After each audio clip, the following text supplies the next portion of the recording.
Hi guys, welcome back to our channel. Today we've got another Q&A video for you guys to help the people who are looking at moving to Banff. Put up 2 question boxes on our Instagram. The first one was questions you want to know about moving to Banff, and the second was for all our friends who are living in Banff and things that they wish they knew before they moved here. We're going to go straight into things that people who are already here, what they wish they knew and what we wish we knew before coming here. So one of the ones we got was sort your staff accom out before getting here. This one person, and I've heard a few other people who have gone through similar things, they've ended up in hostels or hotels for many weeks. Whether it's staff accommodation or whether it's your own place, just be aware there are a lot of scammers online if you're looking for your own place. Peace of mind, definitely.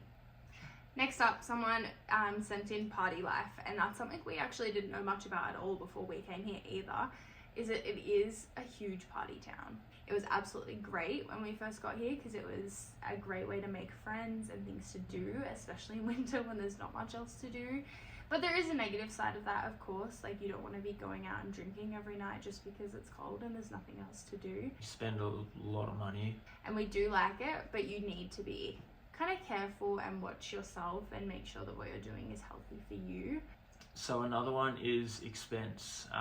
Banff is a very expensive town, from rent to going to the supermarket. But it adds up, and I don't even think it's the fact that it's super expensive compared to the fact that you don't earn enough. So for Australia, I feel like the cost of living is kind of similar, but you don't earn anywhere near as much, and even if your wage is good, we're not getting the hours to cover it. So that's something to be prepared for. We're going to go into money a lot more a bit later in the video as well. We have a lot of questions about that. It is expensive and you want to be prepared. The next one we got was about making friends. From our experience, Banff is such a friendly place. Like, we visited friends in other places who only know the people they work with and that's it.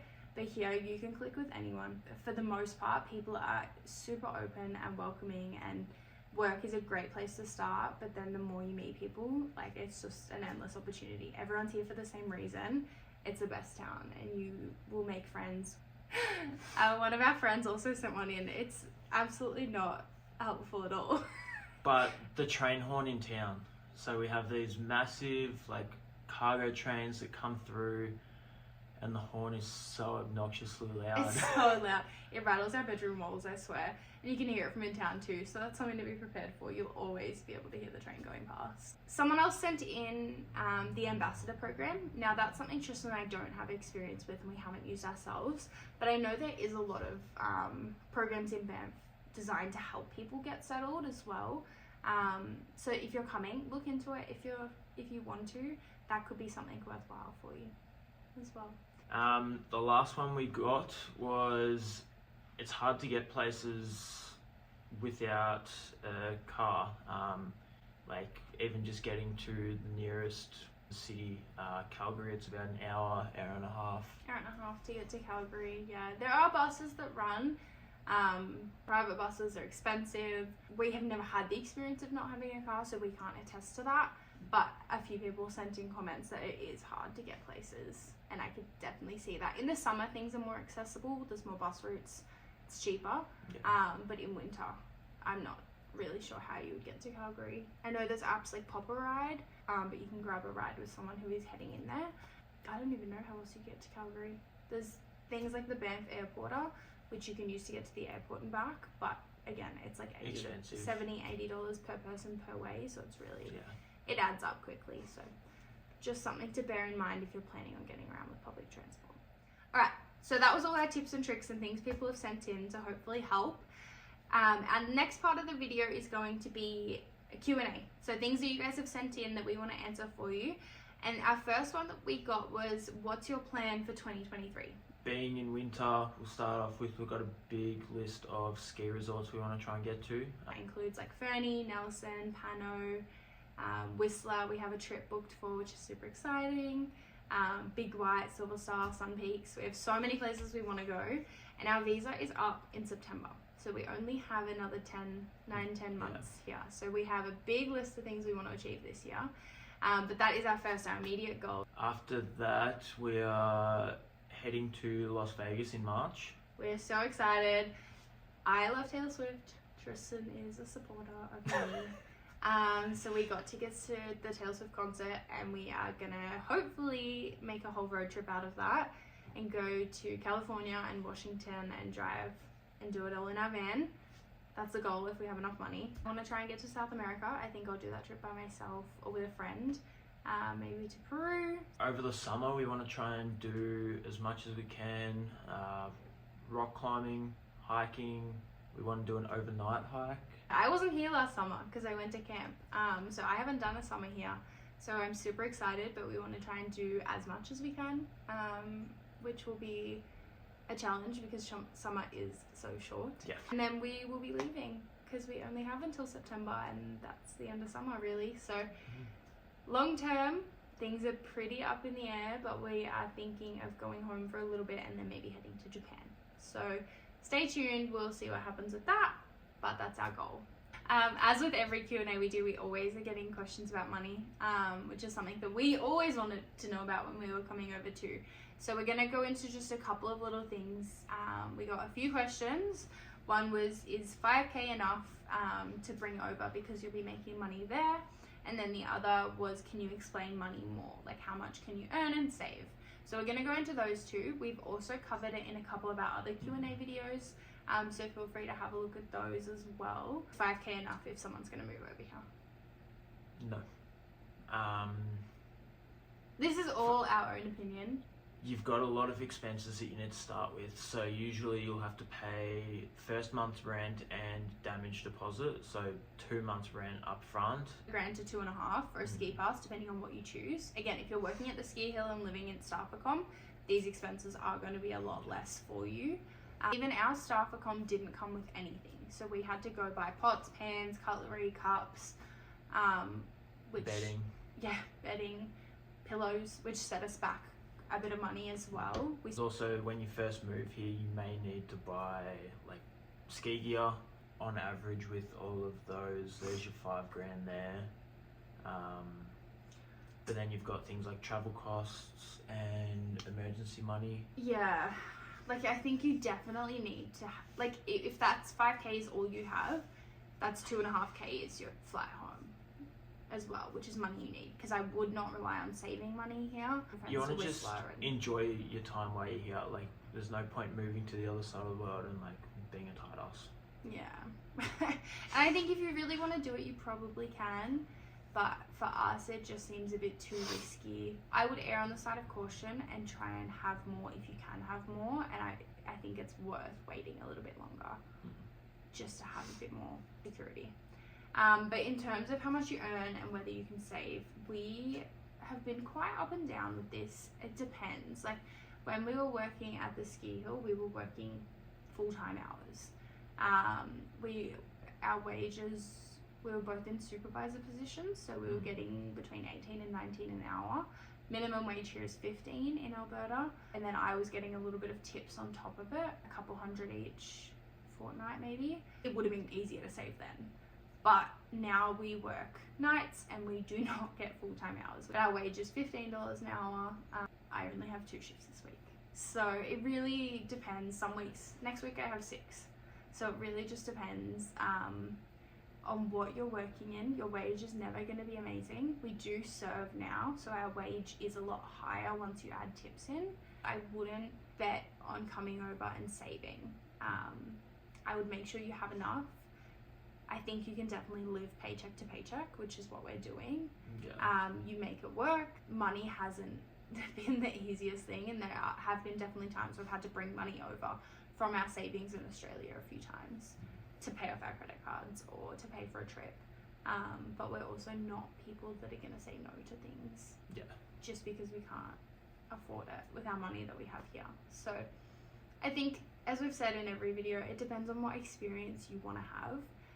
But plan to earn between $15 and $19 an hour, typically. If you're working in hospitality, you will get tips. But they vary so much. Yeah, our biggest takeaways would be have enough savings. Try and get a good job where you can have the potential to earn money. But then for us, a good job is also the potential to take time off. it all sort of, as Caitlin said, it all depends on the life that you, like the experience that you want while you're over here.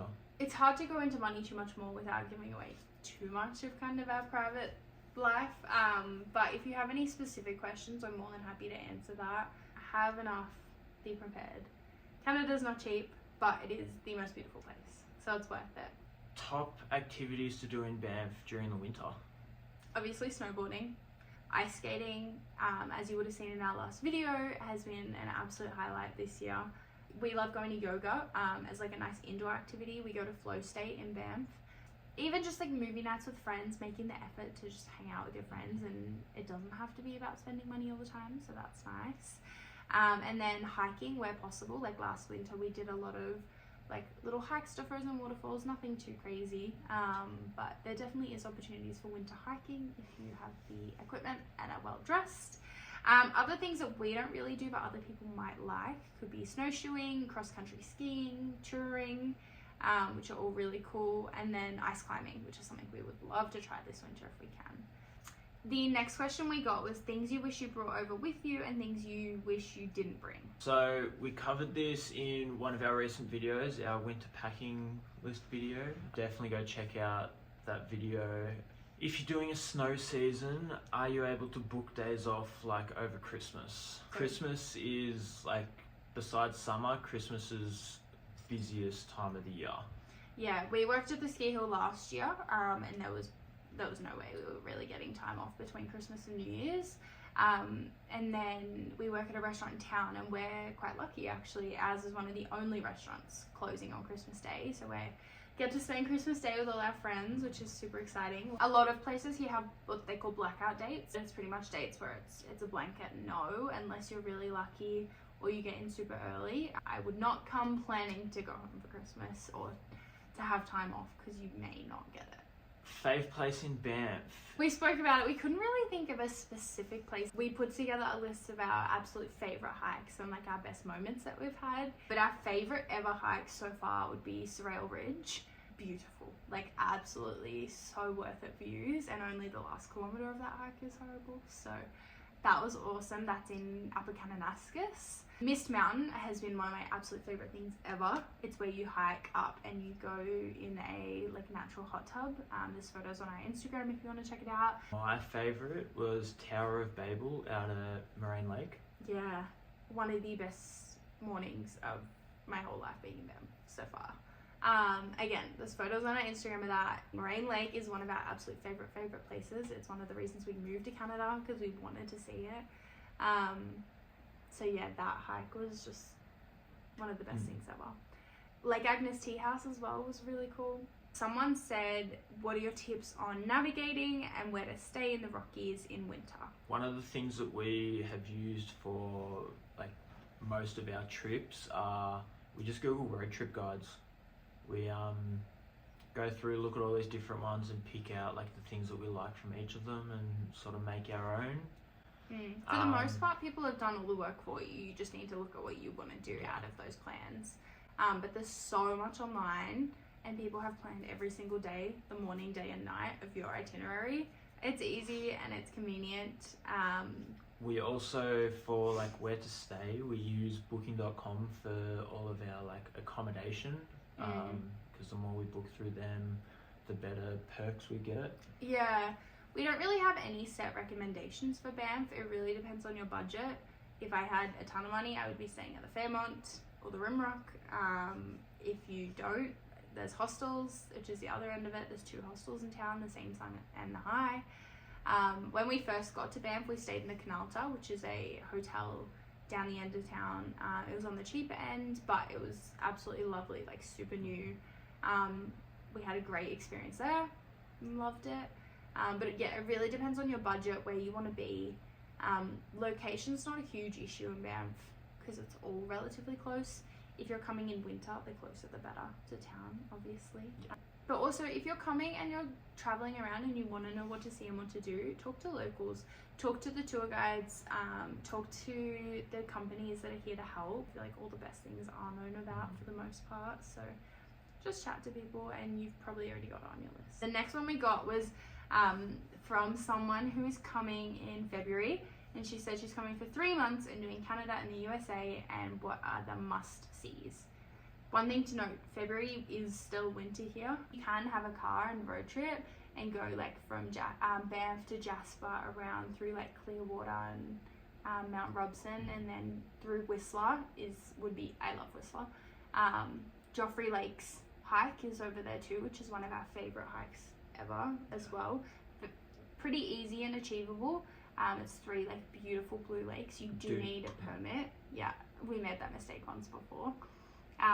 But yeah, then you go down through Whistler, down through Vancouver. If you have time to shoot over to Vancouver Island, that'd be cool, but I don't think it's necessary if you're only here for a short period of time.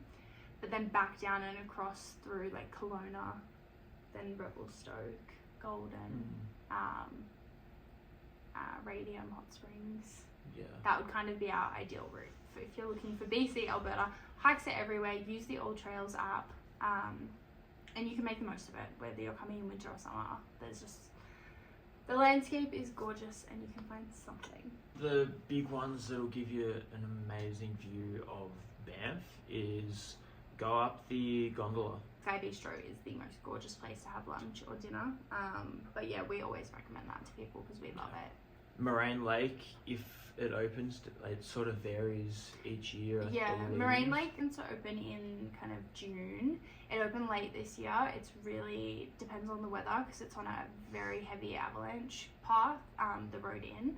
But Moraine Lake, as we said, is our favorite place in the world. It's just beautiful. If you can't get there though, Lake Louise is gorgeous. Like so far in the States, I've seen like the East Coast, the West Coast, and down through Utah, Arizona. My favorite thing so far was our road trip we did through Arizona and Nevada. Again, there's videos of that online. Everything we've done is pretty much up on our channel or our Instagrams. So have a look at those. Everything we haven't done yet, we will be doing soon. So keep an eye out for that stuff. But if you have any specific questions about whether something's worth it or not, by all means, reach out. Our next question is, what are our favourite restaurants / weekly specials in Banff?